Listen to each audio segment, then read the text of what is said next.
مڼه کومې ګټې لري او د کومو ناروغیو د رامنځته کېدو مخنیوی کوي؟ اول، مڼه په خپل ترکیب کې په زیاته اندازه مغذي مواد لري، نو د مڼې خوراک مو د زیاتو ناروغیو د رامنځته کېدو نه ساتي. هغه مغذي مواد چې مڼه په خپل ترکیب کې لري په لاندې ډول دي: ویټامین A، ویټامین B، ویټامین C، ویټامین K، پوټاشیم، فایبر او مګنیزیم. دویم، مڼه مو د وزن د کموالي لپاره تر ټولو ښه غذا ده، ځکه چې مڼه په خپل ترکیب کې فایبر لري چې ډیر زر مو د مړښت سبب کیږي او اشتها مو کموي.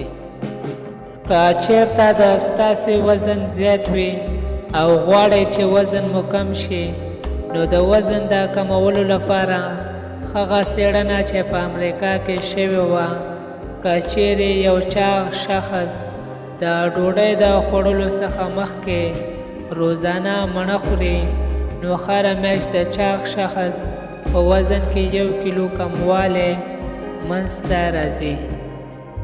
دریم، د مڼې خوراک مو د زړه او د فشار ناروغۍ کنټرولوي، ځکه چې مڼه په خپل ترکیب کې هضمېدونکی فایبر لري چې دا فایبر په وینه کې د غوړو اندازه راکموي، او همدارنګه مڼه په خپل ترکیب کې پولوفینولز لري چې دا ماده انټي اکسیډانټ اغیز لري.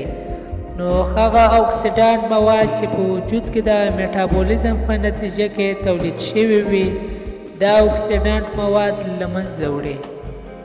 څلورم، مڼه مو د شکرې د ناروغۍ د رامنځته کېدو څخه ساتي، ځکه چې مڼه په خپل ترکیب کې پولوفینولز لري. نو مڼه د دې موادو په لرلو سره نه پرېږدي چې په پانکراس کې بیټا حجرات تخریب شي. نو د مڼې روزانه خوراک مو د شکرې د ناروغۍ د رامنځته کېدو څخه بچ کوي. پنځم، د مڼې خوراک مو هغه ګټورو بکټریاوو ته کوم چې په کولمو کې موجود دي د دې بکټریاوو د ډېرېدو سبب کیږي، ځکه چې مڼه په خپل ترکیب کې پیکټین لري. شپږم، د مڼې خوراک مو د کینسر ناروغۍ څخه ساتي، ځکه چې مڼه انټي اکسیډانټ او د التهاب ضد اغیز لري. اووم، د مڼې خوراک مو د سالنډۍ ناروغۍ د رامنځته کېدو څخه ساتي، ځکه چې هغه اکسیډانټ مواد کوم چې د سږو د زیان سبب کیږي، نو مڼه د اکسیډانټ ضد اغیز لري. نو د مڼې روزانه خوراک مو نه پرېږدي چې په سږو کې مو زیان رامنځته شي. اتم، د مڼې خوراک مو د هډوکو د ناروغیو څخه ساتي.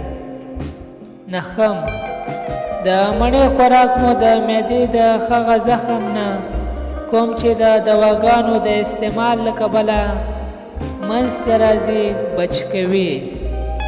لسم، د مڼې خوراک مو د عصبي ناروغیو د رامنځته کېدو څخه ساتي، ځکه چې د مڼې خوراک مو نه پرېږدي د ستاسو په بدن کې د اسیټایل کولین اندازه راکمه شي.